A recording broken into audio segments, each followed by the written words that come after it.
ہمارے نبی علیہ الصلوۃ والسلام اعلان نبوت سے قبل بھی صادق اور امین کہلائے، تو پھر کیا ہمیں ذبح ہے کہ ہم جھوٹ بولیں؟ اور جب کوئی شخص جھوٹ بولتا ہے، صحیح حدیث ہے، اس کے منہ سے بدبو نکلتی ہے، عام لوگ نہیں اس کا احساس کرتے، نورانی فرشتے اللہ کے اس کو محسوس کرتے ہیں، اور رحمت کے فرشتے 1 میل پیچھے اس کے گھر سے ہٹ جاتے ہیں، جہاں وہ جھوٹ بولتا ہے جہاں، تو اس سے 1 میل پیچھے ہٹ جاتے ہیں۔ اب جس گھر سے بھبوکے پھوٹ رہے ہوں بدبو کے، ماں بھی جھوٹ بولتی ہو، بیٹی بھی جھوٹ بولتی ہو، باپ بھی، بیٹا بھی، گھر کے افراد بھی، گھر کے ملازم بھی جھوٹ بولتے ہیں، تو جھوٹ ہی جھوٹ چلتا ہو تو وہاں تو بدبو کے بھبوکے اٹھیں گے، تو رحمت کے فرشتے آئیں گے؟ کبھی بھی نہیں آئیں گے۔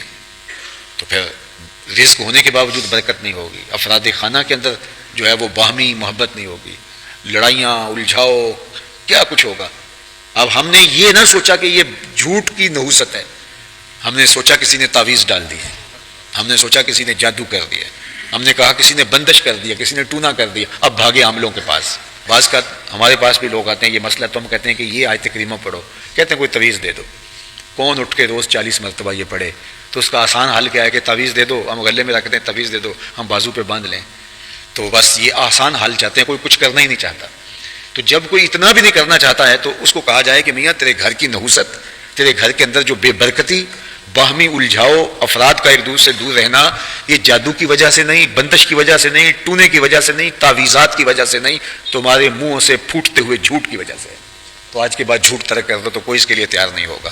تو پھر سوکھا کام یہی نا، عاملوں کے پاس جاؤ، تو میلے لگے ان کے پاس، بڑے پڑھے لکھے لوگ بھی ہیں ان کے پاس بیٹھے ہوتے ہیں، عاملوں کے پاس، وہ کہتے ہیں نہیں اس نے بات بتا دی ہے، اور ہر عامل کہتا ہے بس ایک آپ کے خاندان میں خاتون ہے، اس کا چھوٹا سا قد ہے، رنگ اس کا تھوڑا سانولا ہے، تو اس نے سب کچھ کیا ہوا ہے، تو خاندان کے اندر ایک عورت تو ایسی ہوتی ہے، تو فوراً ذہن کلک کر جاتا ہے اچھا ہاں اس عورت نے، خامخواہ کی نفرت بھی پیدا ہو گئی اور بیماری کا حل بھی نہیں ہوگا۔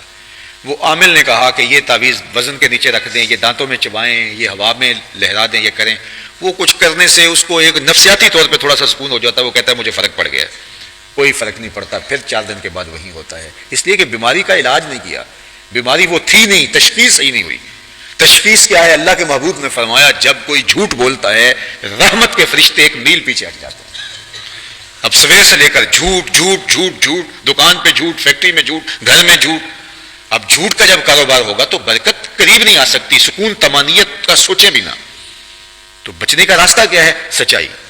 میرے رب نے کہا یا ایھا الذین آمنوا اتقوا اللہ وقولوا قولا سدیدا، اے ایمان والو تم سیدھی سیدھی بات کرنا شروع کر دو، تم سچ بولنا شروع کر دو، پھر کیا ہوگا؟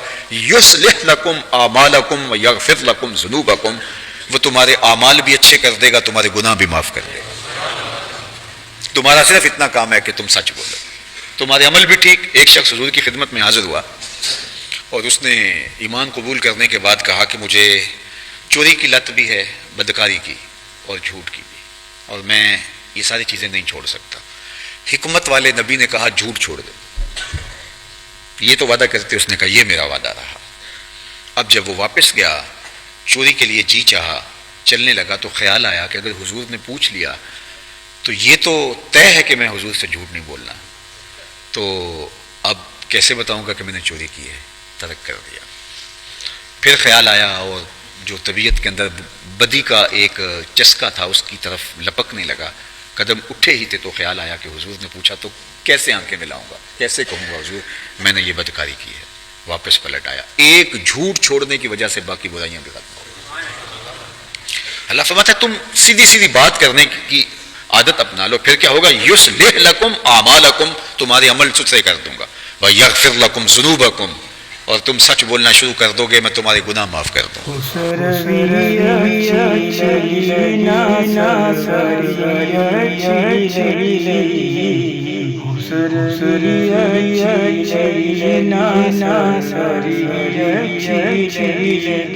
ہم فقیروں کو مدینے کی گلی اچھی لگی،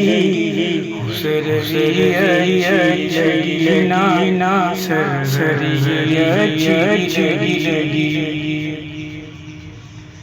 دور تھے تو زندگی بے رنگ تھی، بے کیف تھی،